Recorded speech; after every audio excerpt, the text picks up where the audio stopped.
ನಾನಿರುವುದೇ ನಿಮಗಾಗಿ. ಜನರ ಸೇವೆನೇ ಜನಾರ್ದನ ಸೇವೆ ಅಂತ ಹೇಳ್ತಾರೆ. ಇವಾಗ ನೋಡಿ, ನಾವು ದೇವಸ್ಥಾನಕ್ಕೆ ಹೋಗ್ಬೋದು, ಪೂಜೆ ಸಲ್ಲಿಸ್ಬೋದು, ಅಭಿಷೇಕ ಮಾಡಿಸ್ಬೋದು, ಇಲ್ಲ ಏನೇನೋ ಅಭಿಷೇಕ ಇದೆ ಎಲ್ಲ ಅಭಿಷೇಕ ಮಾಡಿ ದೇವ್ರನ್ನ ಖುಷಿ ಪಡಿಸ್ಬೋದು. ಆ ಖುಷಿ ಮಾತ್ರ ದೇವಸ್ಥಾನಕ್ಕೆ ಹೋಗೇ ಪಡಿಸ್ಬೇಕು ಅಂತಲ್ಲ, ಅದಕ್ಕೆ ಬೇರೆ ದಾರಿಗಳಿದೆ. ನಾನು ಯಾಕೆ ಇದನ್ನೆಲ್ಲ ಹೇಳ್ತಿದ್ದೀನಿ ಅಂದರೆ, ಇವಾಗ ನಾನು ಈ ಪ್ರೋಗ್ರಾಮ್ ಮೂಲಕ ಜನಗಳ ಆಸೆನ ಈಡೇರಿಸ್ತೀನಿ, ಆಮೇಲೆ ಅವ್ರ ಕಷ್ಟಗಳಿಗೆ ಸ್ಪಂದಿಸ್ತೀನಿ. ಸೊ ಇದೆಲ್ಲ ಮಾಡಿದಾಗ ನನಗೆ ಆ ಖುಷಿ ಕೊಡುತ್ತೆ. ಅದಕ್ಕೆ ನಾನು ಈ ದಾರಿ ಹುಡ್ಕೊಂಡಿದ್ದೀನಿ. ಅದಕ್ಕೆ ಜನರಲೈಸ್ ಆಗಿ ಹೇಳ್ದೆ ನಾನು, ಈ ಥರ ಜನರ ಸೇವೆನೇ ಜನಾರ್ದನ ಸೇವೆ. ಸೊ ಈ ಪ್ರೋಗ್ರಾಮ್ ಉದ್ದೇಶನೇ ಅದು, ಅವ್ರ ಆಸೆಗಳನ್ನ ಈಡೇರಿಸೋದು. ಈ ಆಸೆಗಳನ್ನ ಈಡೇರಿಸೋದು ಅಲ್ಲದೇನೆ, ಈ ಆಸೆಗಳು ಈಡೇರಿಸಿದ ಮೇಲೆ ಅವ್ರ ಜೀವನದಲ್ಲಿ ಒಂದು ಬದಲಾವಣೆ ಕಾಣಬೇಕು, ಒಂದು ಎನ್ಕರೇಜ್ಮೆಂಟ್ ಆಗಬೇಕನ್ನೋದೇ ನನ್ನ ಆಸೆ, ಈ ಪ್ರೋಗ್ರಾಮದ ಉದ್ದೇಶ ಆಲ್ಸೋ. ಸೊ ಇದನ್ನೆಲ್ಲ ನಾನು ಯಾಕೆ ನಿಮಗೆ ಹೇಳ್ತಾ ಇದ್ದೀನಿ ಅಂದರೆ, ಅಟ್ಲೀಸ್ಟ್ ಈ ಪ್ರೋಗ್ರಾಮ್ ನೋಡೋಕ್ಕೆ ನಿಮ್ಗೆಲ್ಲ ಇನ್ಸ್ಪೈರ್ ಆಗಿ ನೀವು ಅಷ್ಟೇ ಯಾರೇ ಬಂದರೂ ಕಷ್ಟದಲ್ಲಿ ಬಂದಾಗ ಅವ್ರ ಆಸೆನ ಈಡೇರಿಸಿದಾಗ ಸೇಮ್ ಸುಖ ಸಂತೋಷ ನನಗೆ ಹೆಂಗೆ ಸಿಗುತ್ತೋ ಅದೇ ಸುಖ ಸಂತೋಷ ನಿಮಗೂ ಸಿಗುತ್ತೆ. ಕಿರಣ್ ಬೇಡಿ ಅಂದ್ರೆ ತುಂಬಾನೇ ಇಷ್ಟ, ಅವ್ರ ಜೊತೆಗೆ ಮಾತಾಡ್ಬೇಕು ಅಂತ ಆಸೆ. ನಾನು ರಾಜಕೀಯದಲ್ಲಿ ವಾಜಪೇಯಿ ಅಂತ ವ್ಯಕ್ತಿಗೆ ಒಂದ್ಸಲಿ ನೋಡ್ಬೇಕಂತ ಆಸೆ. ನನಗೆ ಚಿತ್ರನಟಿ ಲಕ್ಷ್ಮಿ ಕಂಡ್ರೆ ತುಂಬಾ ಇಷ್ಟ, ಅವ್ರ ಜೊತೆ ಒಂದ್ಸರಿ ಕೂತ್ಕೊಂಡು ಮಾತಾಡಬೇಕು. ನನಗೆ ಫಿಲಮ್ ಆಕ್ಟ್ರೆಸ್ ಭಾರತಿ ಅವರು ಅಂದರೆ ತುಂಬಾನೇ ಇಷ್ಟ. ಟೆನ್ನಿಸ್ ಆಡ್ತಾರೆ ಅಂತ ಗೊತ್ತು, ಅವ್ರ ಜೊತೆ ನಾನೊಂದ್ಸಲ ಟೆನ್ನಿಸ್ ಆಡಬೇಕು ಅಂತ ಆಸೆ ಇದೆ ನನಗೆ. ನನಗೆ ಕ್ರಿಕೆಟ್ ಪ್ಲೇಯರ್ ಧೋನಿನ ನೋಡ್ಬೇಕಂತ ತುಂಬಾ ಆಸೆ. ನಾನಿರುವುದೇ ನಿಮಗಾಗಿ.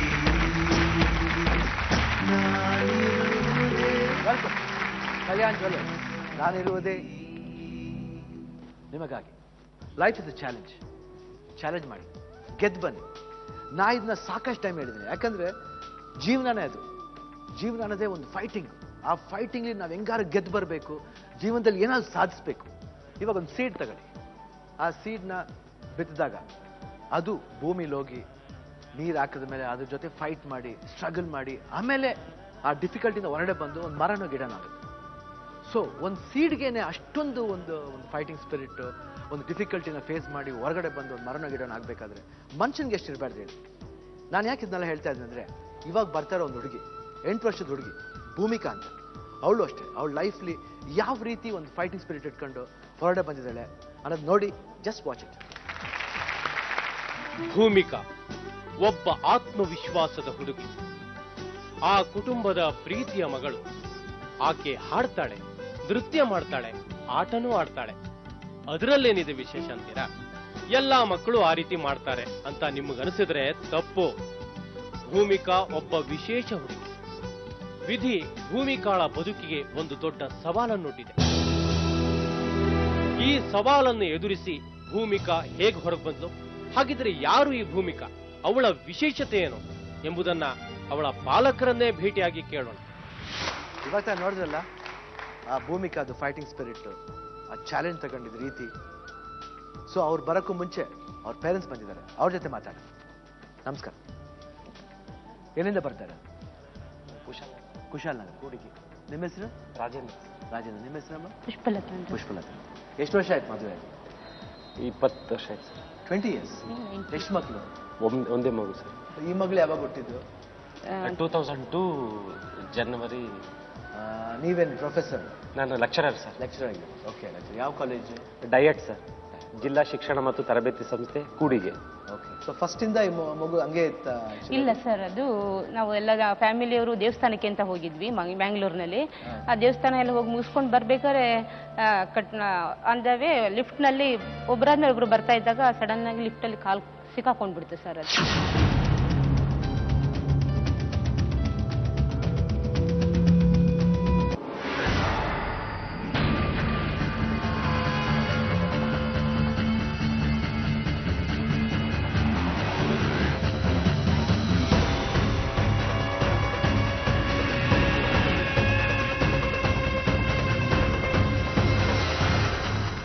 ಅದು ಯಾವ ತರ ಲಿಫ್ಟ್ ಅದು? Closing lift? ಕ್ಲೋಸಿಂಗ್ ಲಿಫ್ಟ್, ಆದ್ರೆ ಅದಕ್ಕೆ ಸೆನ್ಸರ್ ಇರಲಿಲ್ಲ ಅಂತ ನಮಗದೆಲ್ಲ ಏನು ಗೊತ್ತಿಲ್ಲ ಸರ್.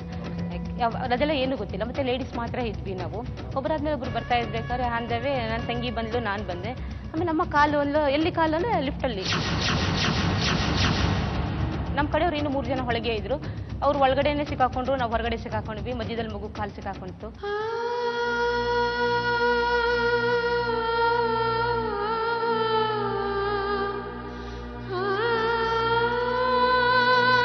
ಹಾಗಾಗಿ ತಕ್ಷಣ ಮೇನ್ ಸ್ವಿಚ್ ಆಫ್ ಮಾಡಿ ಆಮೇಲೆ ಕಾಲು ತೆಗೆದು ಶಾಂತಾರಾಮ್ ಶೆಟ್ಟಿ ಡಾಕ್ಟರ್ ಹತ್ರ ಇಮಿಡಿಯೇಟ್ ಆಗಿ ಕಾಲು ಏನಾಗಿತ್ತು ಅವಾಗ? ಇಲ್ಲ, ಒಂದನ್ನು ನರ್ವಸ್ ಕಾಂಟ್ಯಾಕ್ಟೇ ಇರಲಿಲ್ಲ ಸರ್, ಅದಕ್ಕೆ ಫುಲ್ ಮೆಲ್ಟ್ ಆಗಿಬಿಟ್ಟಿತ್ತು ಸರ್ ಅದು.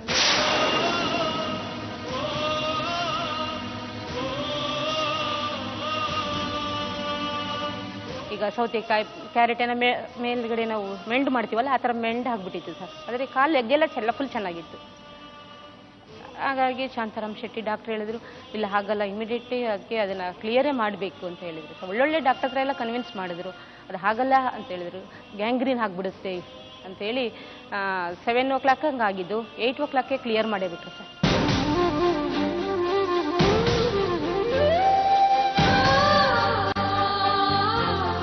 ಲೈಫ್ ಇದೆ ಮಗುಗೆ, ಇಲ್ಲ ಅಂದರೆ ನಾಳೆ ತನಕ ಇಟ್ಟರೆ ನಿಮ್ಗೆ ಲೈಫ್ ಇಲ್ಲ ಮಗುಗೆ, ಮಗು ಬದುಕೋದಿಲ್ಲ. ಸುಧಾಚಂದ್ರನ್ ನೆನೆಸ್ಕೊಳ್ಳಿ, ಅವ್ರಿಗೆ ನಾವು ಕಾಲ್ ಕಳ್ಕೊಂಡು ಅವರು ಲೈಫ್ ಹೇಗೆ ಮಾಡಿದ್ದಾರೆ ನೋಡಿ, ಅವ್ರು ನೆನಪಿಸ್ಕೊಂಡು ನೀವೀಗ ನೀವು ಲೈಫ್ನ ಲೀಡ್ ಮಾಡಿ ನೀವು ಅಂತ ಹೇಳ್ಕೊಟ್ಟು.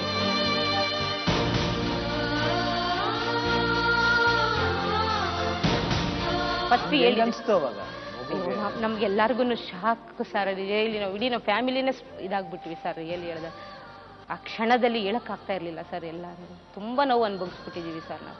ಇದರಿಂದ ಎದ್ದು ಬರೋದೇ ತುಂಬ ಕಷ್ಟ ಆಗಿತ್ತು ಸರ್ ನಮಗೆ. ಈ ಸ್ಟೇಜಿಗೆ ಬರ್ತೀವಿ ಅಂತ ನಾನು ಅನ್ಕೊಂಡಿರ್ಲಿಲ್ಲ. ಇನ್ನು ಸಾಧಿಸಿಲ್ಲ, ಈಗ 1% ಅಷ್ಟೇ ಸಾಧಿಸಿರೋದು. ಅವಳಿಂದ ಇನ್ನೂ ತುಂಬಾ ಇದೆ ಸರ್. ಸಾಧನೆ ಮಾಡೋದು ಬೇರೆ, ಯಾಕಂದ್ರೆ ಮಕ್ಳಿಗೆ ಹಿಂಗಾದ್ಮೇಲೆ ನಮ್ಗೆ ಯೂಶುವಲ್ ಆಗಿ ಪೇರೆಂಟ್ಸ್ ಏನ್ ಮಾಡ್ತೀವಿ ನಾವು, ಎಲ್ಲೋ ಒಂದ್ ಕಡೆ they start losing interest. So ಅದೆಲ್ಲ ಮೀರಿ ನೀವಿಬ್ರೂ ಒಂದು ಧೈರ್ಯ ತಗೊಂಡು ಹೆಂಗೆ ಈ ರೀತಿ ಈ ಸ್ಟೇಜ್ ಇರಕ್ಕೆ ಇವರೇ ಕಾರಣ ಸರ್. ಯಾಕೆ ಎಕ್ಸಾಂಪಲ್ ಕೊಡ್ಬೋದು ಸುಜಾತ ಖಂಡಿತ, ಯಾಕಂದ್ರೆ ಇವತ್ತು ನಾವು ಸುಜಾತಂದ್ರನ್ನ ಖಂಡಿತ ಜ್ಞಾಪಿಸ್ಕೋಬೇಕು. ಯಾಕಂದ್ರೆ ಆಕೆ ಫೇಮಸ್ ಡ್ಯಾನ್ಸರ್. ಆ ಫೇಮಸ್ ಡ್ಯಾನ್ಸರ್ಗೆ ಯಾವುದೋ ಒಂದು ಆಕ್ಸಿಡೆಂಟ್ಲಿ ಹೋದ ತಕ್ಷಣ ಜೀವನನೇ ಏನು ಇಲ್ವೇನೋ ಅಂತ ಹೇಳಿದಾಗ ಚಾಲೆಂಜಿಂಗ್. ಈಗ ಮಯೂರಿ ಸಿನಿಮಾ ನೋಡಿದ್ಮೇಲೆ ನಮಗೂ ಗೊತ್ತಾಯ್ತು. ಹೌದು ಸರ್, ನಿಜವಾಗ್ಲೂ ಒಂದು ಆ ತರ ಒಂದು ಧೈರ್ಯ ಬಂದು ಹೆಂಗೆ ನಿಮ್ಗೆ? ಜನವರಿಲಿ ಹಾಗಾಯ್ತು ಸರ್. ಜೂನ್ನಿಂದಾನೇ ಸ್ಕೂಲ್ ಕಳಿಸ್ತೆ ಸರ್ ನಾನು. ನೋಡಿ, ಅವ್ರ ಸುಮ್ಮನೆ ಕಣ್ಣು ಕೂತಿದ್ರು ಅವ್ರಿಗೆ ಅದೇ ಅವ್ರಿಗೆ ಮೈಂಡ್ಲಿ ಫುಲ್ ಆಗಿ ಐತಿ, ಏನು ಮಾತಾಡಕ್ ಆಗ್ತಿಲ್ಲ ಅವ್ರು. ನೋಡಿ, ಮೈಂಡ್ ಫುಲ್ ಆಗಿ ಅವ್ರು ಅದೇ ಒಂದು ವಿಷಯ ನಡೀತಾ ಇರ್ಬೇಕಂತ ಕಾಣುತ್ತೆ. ಹೇಳಿ. ಆ ಟೈಮ್ ನಾನು ಆ ದಿನ ಇರಲಿಲ್ಲ ಸರ್. ಆ ದಿನ ಒಂದು ಶಾಲಾ ಭೇಟಿಗೆ ಹೋಗಿದ್ದೆ. ಆಮೇಲೆ ಹಾಸ್ಪಿಟ್ಲಿಗೆ ಹೋದಾಗಲೇ ಗೊತ್ತಾಯಿತು. ಅದು ಸೀನ್ ನೋಡಿದ ತಕ್ಷಣನೇ ನಾನು ಅಲ್ಲೇ ಮೂರ್ಛೆ ಹೋದೆ ಸರ್. ಅಷ್ಟು ಶತ್ರುಗೂ ಕೊಡಬಾರ್ದು. ನಮ್ಗೆ ನೋಡಿ ಬೇಜಾರಾಗ್ತಿದೆ, ಯಾಕಂದ್ರೆ ಲಿಫ್ಟ್ ಸಿಕ್ಕಾಕೊಂಡು ನಮ್ಗೆ ಅದನ್ನ ಡೈಜೆಸ್ಟ್ ಮಾಡ್ಕೊಳಕ್ಕೆ ಆಗ್ತಿದೆ. ನೀವು ಎತ್ತವ್ರು ನಿಮ್ಗೆ ಹೆಂಗಿರ್ಬೋದು, ಅದು ನಿಜವಾಗ್ಲೂ ತುಂಬಾ ನೋವಾಗುತ್ತೆ. ಪೇರೆಂಟ್ಸ್ ಧೈರ್ಯ ತುಂಬಿದ್ರೇನೆ ಮಕ್ಕಳಿಗೊಂದು ಧೈರ್ಯ ಬರುತ್ತೆ. ಆ ರೀತಿ ತುಂಬಿ ಇವತ್ತು ಆ ಮಗುನ ಈ ರೀತಿ ಡ್ಯಾನ್ಸಿಂಗ್ಲೇ ಬರ್ಬೇಕು ಅಂತ ಯಾಕಮ್ಮ ಅನಿಸ್ತೇನೆ? ಅವಳಿಗೆ ಸ್ಟ್ರೆಂತ್ ಬರ್ಬೇಕಲ್ಲ ಸರ್, ಅವಳು ನಡಿಬೇಕಲ್ಲ, ಅದು ಆ ನೋವುಗಳು ಮರೆಯೋದಾಗುತ್ತೆ. ಒಂದು ಜೆನ್ಯೂನ್ ಥಾಟ್ ಇದೆ, ಯಾಕಂದ್ರೆ ಒಂದು ಕಲೆ ಯಾವ ರೀತಿ ಮರೆಸ್ಬೋದು ಒಂದು ಮನುಷ್ಯನ. ಹೌದು ಸರ್, ದುಃಖನೇ ಮರೆಸ್ಬಿಡುತ್ತೆ ಸರ್ ಅದು ರಿಯಲಿ. ಅವಳು ಹೇಳ್ತಾಳೆ, ತುಂಬಾ ಡ್ಯಾನ್ಸ್ ಆಡ್ಬೇಡಮ್ಮ ನೀನು ಅಂದ್ರೆ, ಅಮ್ಮ ಒಳಗಡೆ ಕೃಷ್ಣ ಇದ್ದಾನೆ ಅಮ್ಮ, ಕೃಷ್ಣ ಡ್ಯಾನ್ಸ್ ಆಡ್ತಾನೆ ಅಮ್ಮ, ನಾನು ಆಡಲ್ಲ ಸುಮ್ಮನಿರಮ್ಮ, ನೀನು ಬೇಜಾರು ಮಾಡ್ಕೋಬೇಡಿ ಅಂತ.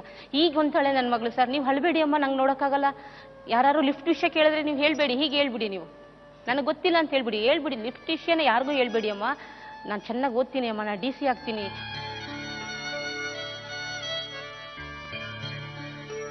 ನಾನಿರು